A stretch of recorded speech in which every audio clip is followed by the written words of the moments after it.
ቤተሰቦቼ ሄርሜላም እንዳለች ታውቃላችሁ፣ የራሴን ህይወት መኖር እፈልጋለሁ። በቃ አብርሃምን አልፈልግም ብዬ ካልኩ በኋላ ከሱ ውጭ ማስበው ነገር የለም።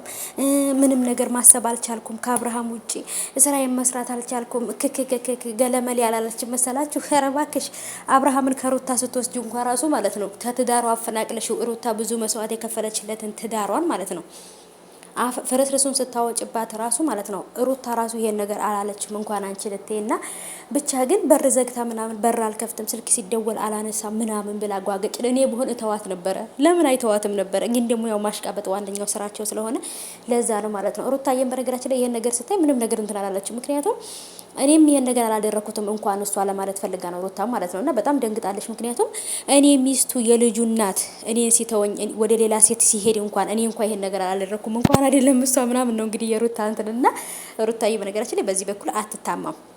በጣም ጀግና ናት። በጣም ጎበዝ ናት ሩታዬ። እውነት ለመናገር በዚህ በኩል አደንቃታለሁ እኔ ሩታ ማለት ነው። ምክንያቱም በእርግጥ ትዳሯን ለመጠገን ብዙ ነገር አድርጋለች፣ ትዳሯን ለመመለስ ብዙ ነገር አድርጋለች። ግን ደግሞ እንደዚህ በር ዘግታ ራሴን አጠፋለሁ ስልክ አላነሳም ምናምን ብላ አላየዋትም። መጀመሪያ ላይ ነበር ይሄ ነገር ተፈጥሮ የነበረው እንጂ አሁን ላይ ልክ እሱም በሌላ ሴት እንደቀየራት እሷም ደግሞ የራሷን ህይወት ቀጥ ብላ እየኖረች ነው ያለችው ማለት ነውና ሄርሜላዬ ስራሽን ብትሰሪ ሁሉ ነገር ብታረጊ ላንቺ የሚሻለሽ ይመስለኛል።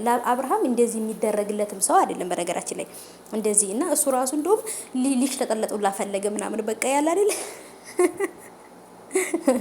በነገራችን ላይ ያዞምባ ነው ያለቀሰችው ማለት ነው። የማስመሰል እንባ እንጂ ማለት በቃ እኔ አብርሃምን ከተለየሁት እኔ ብቻ ነኝ የምጎዳው ለማለት ነው። ሩታ ምንም አትጎዳም፣ አላለቀሰችም።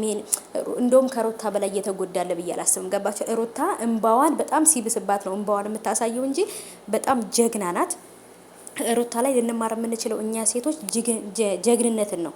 በቃ ሁሉ ነገር ችሎ ማለፍን ለኛ ያልሆነ ነገር የኛ ለማድረግ አለመታገልን ነውና በሩታ ላይ እኔ እንጃ እውነት ለመናገር ማለት ነውና ስለዚህ እንደ ሩታ ጀግና ብትሆኚ ይሻልሻል። ለአብርሃም ብለሽ ራስሽን ብታጠፊ ራሱ አብርሃም ነገ አንቺን ረስቶሽ ሌላ ሄርሜላ ሄዶ ይተዋወቃል። ሌላ ወይ መቅዲን ወይ ደግሞ ኪኪን ወይ ሚሚን ወይ ሜሪን ሄዶ ይተዋወቃል ማለት ነው። አንቺ ብትሞች ኖርማል ነው ለአብርሃም። ምክንያቱም ሴት መቀየር ለሱ አዲስ ልብስ እንደመቀየር በሉት በቃ ኖርማል